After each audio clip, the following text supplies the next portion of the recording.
James Earl Jones has passed away. Let's take a look at his amazing legacy. Search your feelings, you know it to be true. Hey guys, Mike here. A bit of a somber video today, but make sure you subscribe for more pop culture news. Let's get into it. Well, I woke up today with the sad news that legendary pop culture icon James Earl Jones has sadly passed away. He died at age 93 years old and lived such an incredible life, and I wanted to talk about his role in pop culture, particularly in the pop culture that I consumed of him as a millennial. It would be impossible to cover literally everything that James Earl Jones has done over the years, but the two I want to focus on are, of course, his amazing, iconic role as Darth Vader in Star Wars, as well as his role as Mufasa in The Lion King. Everything the light touches is our kingdom. I think Star Wars and obviously Darth Vader are two of the most iconic pop culture things of all time. Darth Vader is like the original sci-fi villain and just has such a menacing and imposing boogeyman kind of feel.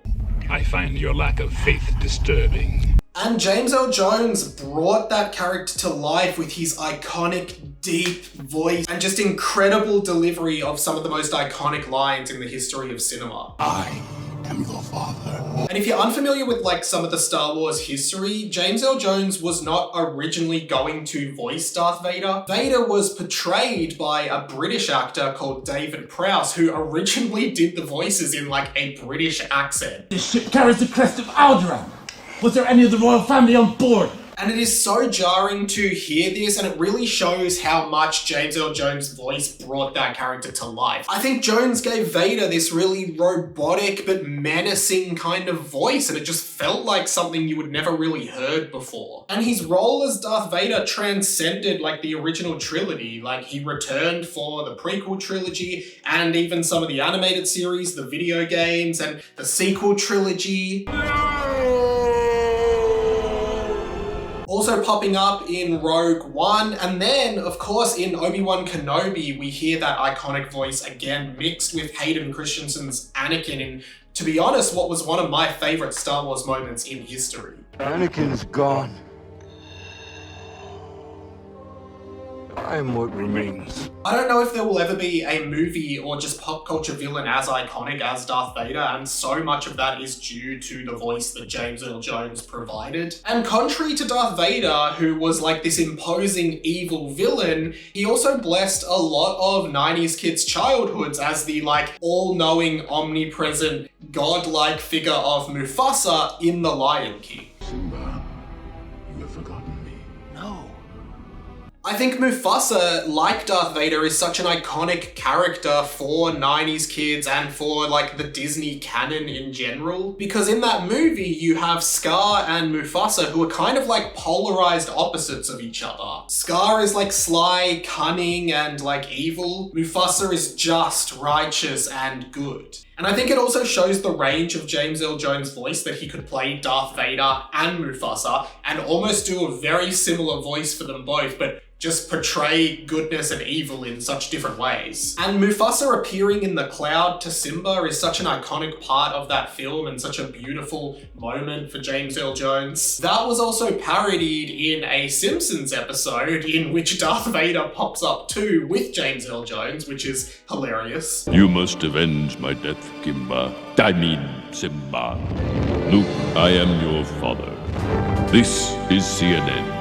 And in what I think might be the biggest win for James Earl Jones, in the 2019 live-action Lion King remake, they recasted pretty much every character. I'm pretty sure it was Donald Glover who played the adult Simba, and I'm pretty sure Beyonce was Nala as well. And there were so many iconic voice actors in the movie, like Nathan Lane as Timon, Matthew Broderick as Simba, but they all got replaced except for one person. That's right, they did not recast Mufasa, because there probably is no one more perfect perfect to play Mufasa than James Earl Jones. Sarabi and I didn't see you at the presentation of Simba. It is really sad when we lose someone that we all love and look up to in this way, and someone who was such a big part of film, cinema, and pop culture for so many generations. I mean, Darth Vader debuted in Star Wars back in the late 70s, and then The Lion King was in the mid-90s, and Obi-Wan Kenobi only came out a few years ago. Like, this guy has been such a consistent part of so many people's lives through his characters. And so if you do get time today, I think you should definitely watch a Star Wars or a Lion King or something like that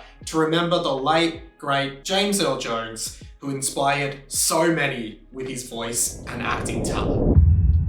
Thank you so much for watching, guys. Always sad to do a video on like the legacy of someone who's recently passed. I also did a video on Akira Toriyama, who was the creator of Dragon Ball, and I talked about his legacy and why I think he was so important to the anime industry, so check that one out too. But yeah, remembering James Earl Jones, what is your favorite role from him? What is your favorite line from him? Please let me know in the comments, help that algorithm out. Thumbs up and subscribe, support me on Patreon. I also do a blog, subscribe to it. It's all about mental health, pop culture, being a millennial, and how the three of those things always intersect in our lives, so I'd really love for you to check it out. That is pretty much it from me. I'll be back with more videos later in the week, so make sure you stay tuned to my channel. Thank you so much. My name is Ready Mike. This has been The Inside of My Mind, and I'll catch you later.